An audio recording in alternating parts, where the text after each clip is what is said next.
पप्पू यादव नीतीश कुमार से मिलने का समय मांग रहे हैं, लेकिन नीतीश कुमार हैं कि पप्पू यादव से मिल ही नहीं रहे हैं।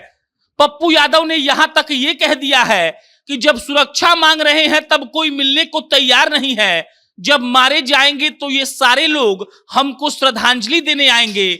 और ये सब कुछ पप्पू यादव क्यों कह रहे हैं, ये हमसे और आपसे छुपा हुआ नहीं है।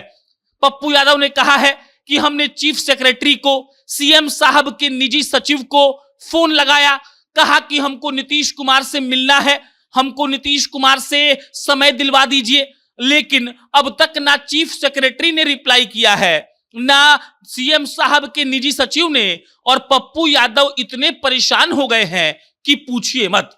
पप्पू यादव क्यों परेशान है यह भी हम सबको पता है। पप्पू यादव को लॉरेंस बिश्नोई के लोगों ने क्या क्या कहा है ये तो हमने आपके पिछले वीडियो में बता दिया। लेकिन फिलहाल जो बड़ा मुद्दा है वो यही है कि नीतीश कुमार पप्पू यादव से नहीं मिल रहे हैं। पप्पू यादव उनको मिलकर बताना चाहते हैं कि उनके जान पर कितना बड़ा खतरा आन पड़ा है। लेकिन अफसोस की बात है कि 7 बार के सांसद से बिहार के मुखिया मिलने को तैयार ही नहीं है। पप्पू यादव फिलहाल झारखंड में घूमकर महागठबंधन के लिए प्रचार प्रसार कर रहे हैं।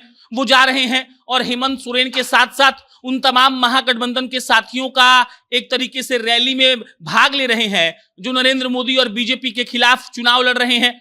पप्पू यादव की इच्छा है कि वो सीएम नीतीश कुमार से मिलकर उनको इस बात से अवगत कराएं कि कैसे लॉरेंस बिश्नोई और उनके जो गुर्गे हैं वो उनके पीछे पड़े हुए हैं, उनके जान के पीछे पड़े हुए हैं। लेकिन अफसोस की बात यह है कि पप्पू यादव की बातों को कोई नहीं सुन रहा है।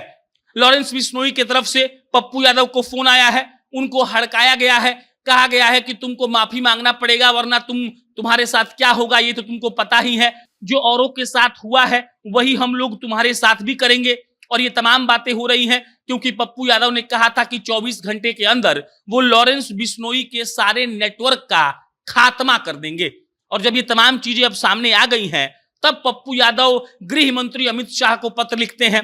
फिलहाल की बात करिएगा तो पप्पू यादव के पास Y+ सिक्योरिटी है, लेकिन पप्पू यादव Z+ सिक्योरिटी का मांग कर रहे हैं। और ऐसा मांग वो इसीलिए कर रहे हैं क्योंकि लॉरेंस बिश्नोई के लोग पप्पू यादव के पीछे हाथ धोकर पड़े हैं और उनको कई दफा धमकी भी आ चुकी है। यहां तक पप्पू यादव के जो 7 ठिकाने हैं, उनका दिल्ली वाले घर से लेकर उनके पूर्णिया वाले घर तक, उनका पटना का घर, उनका पटना का जो उनका पार्टी है जाप का जन अधिकार पार्टी, उसका जो ऑफिस है उसका भी एड्रेस लॉरेंस बिश्नोई गैंग के पास है। वो लोग सारे जगहों का रेकी भी कर चुके हैं। और पप्पू यादव जब इन सब बातों को जान गए हैं तो वो चाहते हैं कि उनको सुरक्षा बढ़ा दी जाए उनकी। हालांकि जो पूर्णिया के एसपी साहब हैं उन्होंने कहा है कि हमने अतिरिक्त पुलिस बल उनके साथ दिया है। और फिलहाल केंद्र सरकार की तरफ से पप्पू यादव को Y+ सिक्योरिटी मिली हुई है। लेकिन पप्पू यादव चाहते हैं कि उनको Z+ सिक्योरिटी के घेरे में रखा जाए क्योंकि लॉरेंस बिश्नोई ने क्या क्या किया है सबको पता है। सिद्धि मूसेवाला से लेकर अब बाबा सिद्दीकी तक पूरी कहानियां पूरे भारत के लोगों को पता है। और पप्पू यादव ने लॉरेंस बिश्नोई पर जब से टिप्पणी की है उनके जान पर बात आ गई है। और स्थिति ऐसी हो गई है कि पप्पू यादव को अमित शाह से गुहार लगाना पड़ रहा है। वो ये भी कह रहे हैं कि सरकार में या सत्ता में जब नहीं रहते हैं हम लोग तो कोई हमको पूछता नहीं है। वो सरकार पर इस बात का भी आरोप लगा रहे हैं कि जिनको बिल्कुल भी सुरक्षा की जरूरत नहीं है सरकार उनको सुरक्षा दे रही है और हमको सुरक्षा की जरूरत है तो हमको कोई पूछ भी नहीं रहा है। तमाम चीजें ऐसी हैं जिस पर पप्पू यादव रुष्ट है। नीतीश कुमार एक तो मिलने का समय नहीं दे रहे हैं, ऊपर से अमित शाह भी Z+ सिक्योरिटी का पूरा उनको जो कंफर्मेशन है वो भी नहीं मिला है। और इधर लॉरेंस गैंग वाले उनके ऐसे पीछे पड़े हैं जिसका कोई हिसाब ही नहीं है। और पप्पू यादव की परेशानी दिन ब दिन बढ़ती जा रही है। बाकी इस पर कोई अपडेट आएगा हम आपको इत्तला करेंगे। मेरा नाम प्रशांत है। बहुत बहुत धन्यवाद।